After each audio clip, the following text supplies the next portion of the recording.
សហគមន៍ទឹកស្អាតពងរោមានជ័យណានៅភូមិបរោឃុំបចាសូមស្រុកខេត្តបន្ទាយមានជ័យតែខែនេះគឺរដូវវស្សាបងប្អូន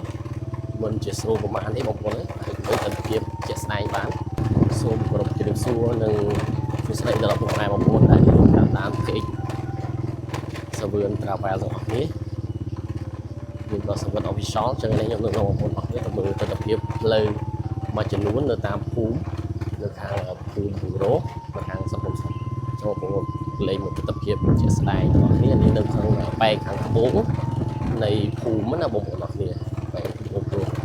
មួយសភាពផ្លូវសាលាខេត្តគឺរដូវវស្សាបងប្អូនមិនជាស្រួលប្រហែលទេបងប្អូនហើយមើលទិដ្ឋភាពជាក់ស្ដែងបានអាចធ្វើដំណើរនឹងម៉ូតូបានបងប្អូននេះទិដ្ឋភាពបែបសង្ស្រែចំការបងប្អូនបែបrelax ជាអាចមើលទិដ្ឋភាពនឹងបានហើយជីស្រួលបងប្អូនម៉ូអាចដួលបានដែរបងប្អូន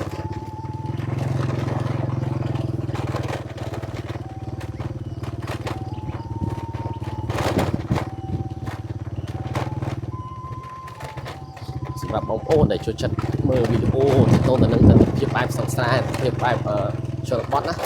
ឬក៏ស្ថានភាពផ្ទះស្ថានភាពផ្លូវនៅតាមជនបទបងប្អូនអាចទស្សនាវីដេអូនេះបានបងប្អូននឹងទទួលបានអារម្មណ៍មួយប្លែកថ្មីអីដែលឃើញទិដ្ឋភាពនៅតាមស្រុកស្រែជនបទរបស់យើងស្រុកស្រែចំការយើងការរស់នៅពីការធ្វើដំណើរឬក៏ផ្លូវសម្រាប់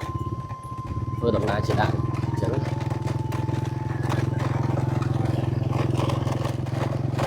ដល់យើងដល់នេះដល់ផ្លូវកណ្ដាលបងប្អូនផ្លូវកណ្ដាលបើយើងបត់នៅខាងស្ដាំដៃគឺយើងឡើងទៅខាង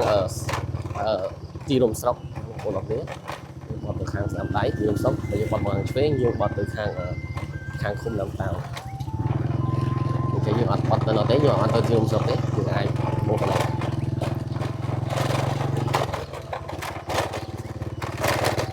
ភូមិនេះដើមឡើយគេហៅភូមិគោកអាឡាត់បងប្អូនគោកអាឡាត់តែវាជារួមទៅវាជាភូមិពងរោតែមួយទេវាស្ថិតនៅក្នុងភូមិពងរោតែមួយទេបងប្អូនគឺសម្រាប់បងប្អូនដែលចង់មើលទិដ្ឋភាពនេះអានេះយើងបត់ចូលទៅភូមិធំលោកហ្នឹងតែយើងត្រង់នេះហៅភូមិតូចភូមិក្រៅបងប្អូនអរគុណ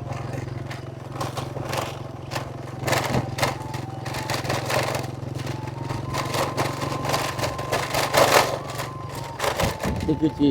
ស្ថានីយ៍ទឹកស្អាតមួយកន្លែងនៅក្នុងជនបទមួយដែរនេះហៅសហគមន៍ទឹកស្អាតពងរោមានជ័យណានៅភូមិបរោឃុំបចាសូមស្រុកខេត្តបន្ទាយមានជ័យដែលជាស្ថានីយ៍ទឹកស្អាតមួយដែរវាអាចគ្រប់គ្រងទឹកមួយចំនួនទៅតាមភូមិជួយយូរដែរបងប្អូនអត់សូវបានដឹងដែរព័ត៌មានគាត់តែចង់បង្ហាញបងប្អូនឃើញឥឡូវធ្វើដំណើរទៅមុខទៀតទីតាំងនេះគឺជាកន្លែងទីលោកចូលបងប្អូនដែលចង់លោកបងប្អូនបានទៅមានលក់ពេលសម្រាប់ផ្សេងៗដែរ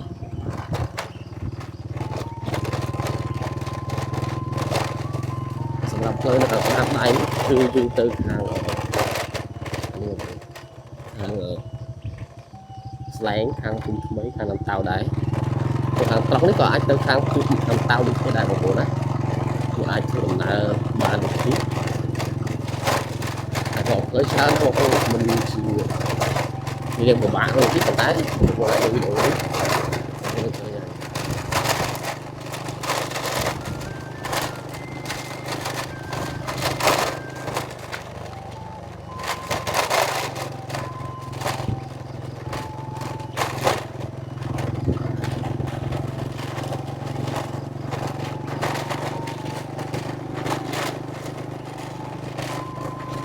វីដេអូយើងមានតែប៉ុណ្ណឹងសូមបងប្អូនជួយ subscribe